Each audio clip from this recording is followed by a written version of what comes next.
चल रहा था विवाद आज बहुत ज़्यादा गर्मा गया है और आप देख सकते हैं कच्चा बस स्टैंड पर लगभग 6 से 7 बसें दोनों रास्तों को रोककर खड़ी हुई है और हम पहुंचे थे। उससे पहले लोगों ने बताया कि आपस में कुछ हल्का फुल्का विवाद भी हुआ था। वकील साहब एडवोकेट राजपूत हमारे साथ, उनसे बातचीत करेंगे। क्या कुछ है पूरा मामला आज सुबह का? देखिए, ये आज सुबह की बात नहीं है, ये कल शाम की बात है। कल शाम को करीब 2:30-3 बजे के आसपास और कुछ बस वाले 15-20 के झुंड में है और जो ये गरीब ठेले वाले हैं उन्होंने कहा कि कल यहाँ गाड़ा लगा दिया तो हमारे शॉट मारेंगे, नट मारेंगे और गाड़ियों से गाड़े तोड़ेंगे। हमने इस संबंध के अंदर SHO को, DSP को, SDM साहब को, सबको इस बारे में लिखित के अंदर दिया कि इस प्रकार की ये बदमाशी हो रही है, गुंडागर्दी करें, कानून व्यवस्था बिगड़ेगी और उसके लिए जवाबदारी है वो प्रशासन की होगी। हमने IB को भी लिख के दे दिया, चूरू IB को भी। आज मतलब प्रशासन ने उसको बिल्कुल गंभीरता से नहीं लिया। मैं ये बताऊं कि कल जब ये घटना की सूचना इनको दे दी गई थी और आज उन्होंने सारा कारनामा किया मोबाइल छीनने की, हमारे जो विकास मंच के ठेला यूनियन कार्यकर्ता उनसे मोबाइल छीनने की कोशिश की, हमारे पास वीडियो उनकी, और आज उनकी इस प्रकार की जो बदमाशी है इसको गुंडागर्दी कहूँगा मैं। हम चाहते हैं तो उनका मुकाबला वही कर सकते थे, लेकिन पहले हम चाहते हैं कि कानून अपना काम करे। यदि कानून अपना काम करेगा तो हम इतने कमजोर नहीं है, हमने भी कानून हाथ में लेके सीधी सी बात है। 5-7 दिन पहले बस वालों ने भी है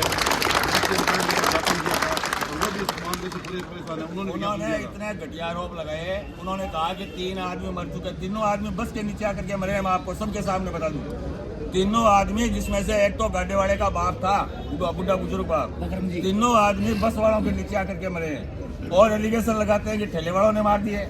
नंबर दूसरा ये कहते हैं वहाँ गंदगी खिलाते हैं। भाई आप कौन सा फूल झड़काते हो? आप पॉल्यूशन नहीं करते क्या वहाँ? ये सबका है, बस स्टैंड है, ये सबका है, इसके अंदर सबको मिल बैठ करके खाना चाहिए।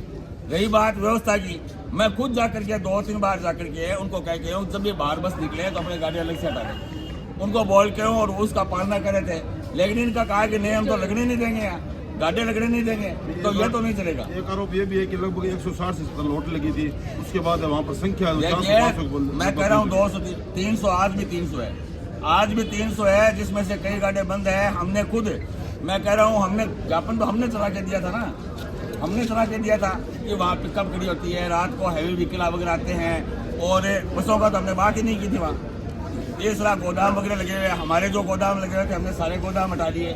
बंद गाड़े जो थे हमने चेयरमैन को कहा कि पहले हमने कह दिया इन बंद गाड़ों को यहाँ से हटाए जाए, हम तो खुद इसमें मददगार थे, लेकिन ये कौन सी बात हुई कि सिर्फ हम ही रहेंगे, दूसरे कोई नहीं रहेंगे। आज ये सरदार सर के पूरा ठेले यूनियन वाले, चाहे वो सब्जी वाला हो या अन्य किसी खान पान वाला हो, यदि बंद कर देना 2 दिन के लिए तो सरदार सर के लोगों के भूखों मरने की नौबत आ जाएगी। नहीं तो सब्जी मिलेगी और न उनको और कुछ खाने पीने के लिए मिलेगा। क्या इसका स्थायी समाधान क्या मानते हैं आप? स्थायी समाधान बैठ के प्रशासन को गंभीरता से लेना चाहिए था। मैं इस बात के लिए और मैं प्रशासन को देता हूँ। चेयरमैन नगर पालिका ने तो लिपापोती का काम किया, चेयरमैन ने सिर्फ गाड़ी वालों पे गया, उनके ऊपर गैस खोलने की कोशिश की, क्योंकि ये गरीब लोग हैं, सीधी सी बात है। और इसके पीछे और भी बहुत कारण है, मैं आज नहीं बताऊंगा। वो घटना 5-7 दिन में क्रियान्वित होने वाली है, मैं बाद में बताऊंगा। कोई पुरानी घटना है उसको रिपीट करने वाले हैं। हमारा ध्यान इस ओर लगाने के लिए चेयरमैन की चाह थी कि इनका ध्यान इस ओर लगाते हैं, हम उधर वाला काम कर लें। तो चेयरमैन पे ज्यादा मैं नहीं जाना चाहूंगा, लेकिन जब प्रशासन को सारी की सारी सूचना दे दी गई थी तो प्रशासन क्या कर रहा था? रात को ही मीटिंग बुला सकता था प्रशासन, सुबह 10 बजे मीटिंग बुला सकता था प्रशासन। अभी इस संबंध में कुछ बातचीत हुई आपकी? अभी कोई बातचीत नहीं है। 1 घंटे से यहाँ सारे के सारे बैठे हैं और लोग हमारे आते रहेंगे। अब थोड़ी देर बाद में हमारे विकास मंच के गांव वाले कार्यकर्ताओं को सूचना दे देंगे, वो गाड़ियां भर के आ जाएंगी, यही रात गुजारेंगे।